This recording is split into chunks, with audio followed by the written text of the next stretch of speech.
All right, welcome into the video. This is Third and Wrong. Usually I have Gage and Mike with me, but it's just me here today. I'm rocking the show by myself and still putting out content for you guys. And speaking of, we got a really big video today. One of the more atypical moves in a season is a trade, especially with a big name like Christian McCaffrey. So we'll talk more about that. But before I do, stop, take a like, drop a comment, and press that subscribe button for us. It really helps us out a bunch. But let's get into the video.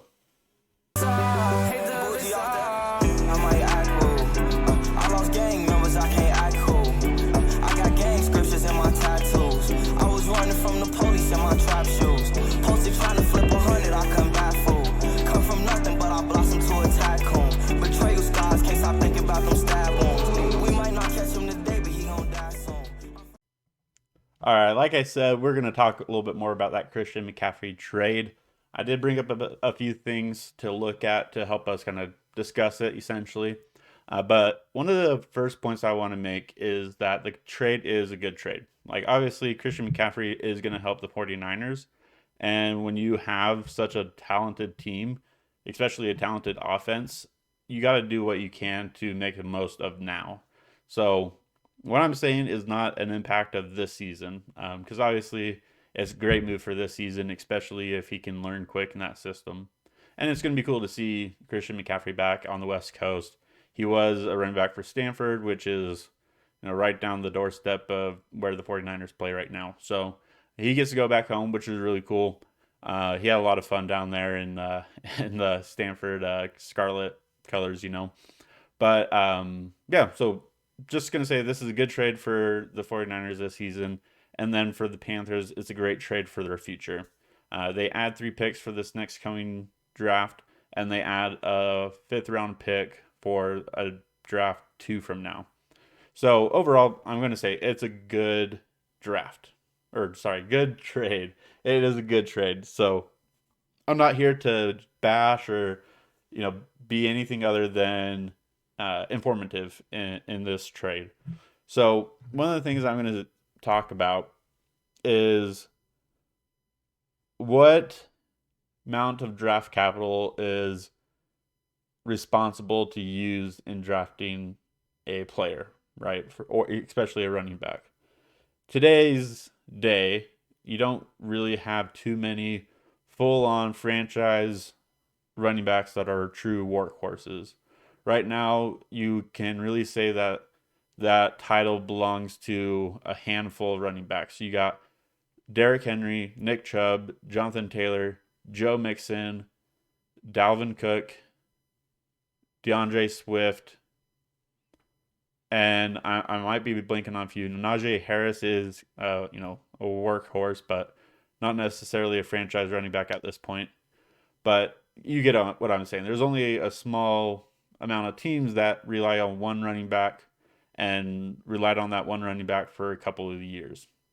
So most of those running backs were taken in the first round, if I'm not mistaken. Derrick Henry, I think, was a first round pick. Actually, sorry, Jonathan Taylor wasn't even a first round pick. But let me check this out real quick. Derrick Henry. Maybe I'm just totally missing this one. He was drafted. Let's see here. Sorry, it's not pulling up real quick for me. He was drafted in the second round. So Jonathan Taylor, Derrick Henry, second round. I believe Nick Chubb was second round.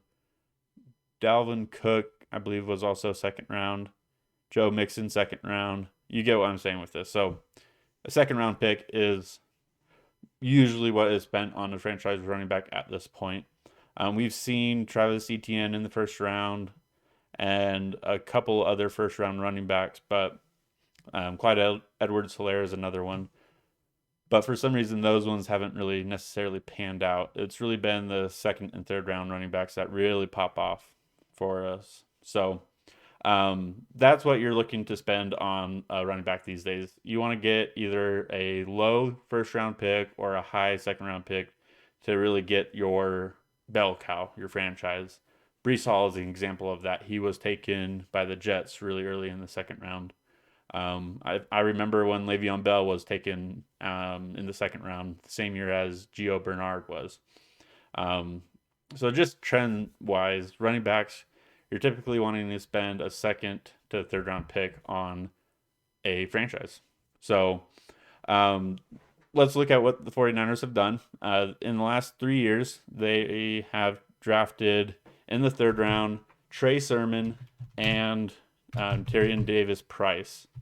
And I want to believe Tyrion Davis Price has been injured. Um, Sorry, yeah, he was third round. Let's see if there's any news on him real quick before I make a goof of myself. He has been injured, so he might play this week, or he may have already played. But my point in bringing this up is that Trey Sermon and Tyrion Davis Price did not really work out for the 49ers. At least they haven't yet. I mean, obviously, Trey Sermon is now a member of the Eagles, whether he's on a practice squad or on the 53-man roster, I'm not exactly sure. But they cut ties with Trey Sermon already. So, you know, with this trade, obviously the Niners gave up a second, a third, a fourth round in the 2023 draft, and then the fifth round pick in the 2024 draft. So some experts have come out and said that that is nearly the amount in trade points, right? They rank in like the first overall pick, second overall pick, the value of those picks, and the value of the picks that the 49ers traded equate very close to a fourth overall pick, which is one spot below where they drafted blanking on his name, Trey Lance. So basically, they have drafted Trey Lance with 3 first round picks. They have traded for Christian McCaffrey with an equivalent to a fourth overall pick, and they still don't really have the full answer at running back. I mean, you can say that sort of now with Christian McCaffrey, but he hasn't shown to be healthy in over 2 to 3 years at this point, and it's just always a big question mark. So I mean, we'll see what happens. I mean, hopefully he doesn't get a big workload this year and he can roll into the next season with a bang, or even into the postseason with a bang, and really help them with their Super Bowl run.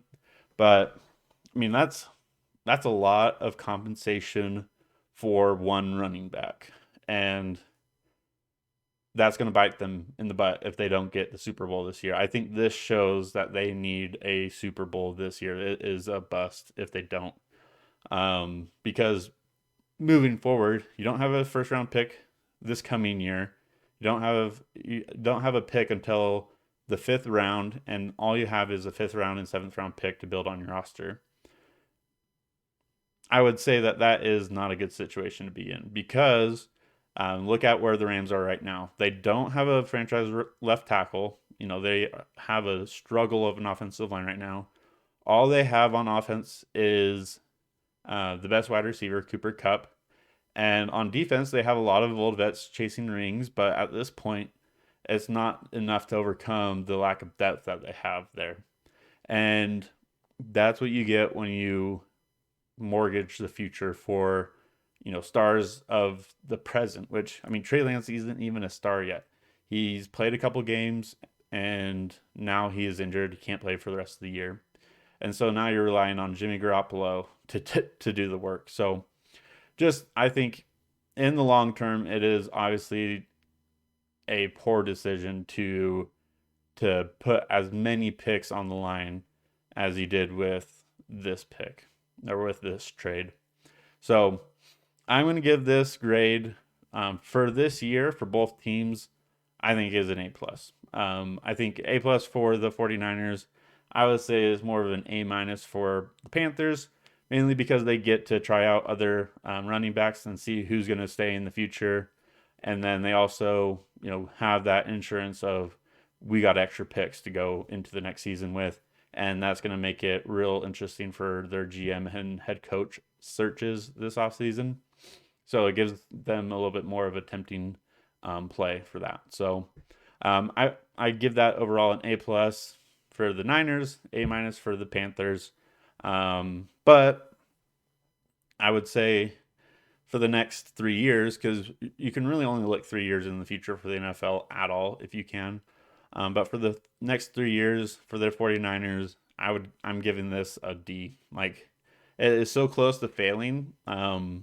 But obviously they got a potential franchise running back if he can stay healthy, right? That asterisk by Christian McCaffrey and all draft boards and everything.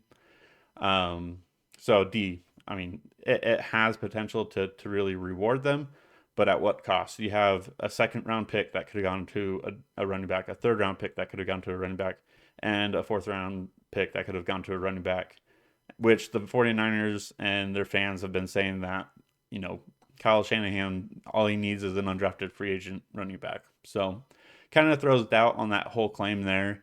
I do think that they need a little bit more juice in that position. Otherwise, they wouldn't have made this big of a trade. So that's my grade for this trade at the moment. Um, and if you disagree, please let me know in the comments. But if you stay this long, drop a like. It really helps us out, and drop a little subscribe for us if you are not already subscribed. It really helps us out a bunch. But take care. Hope you enjoyed this week of football.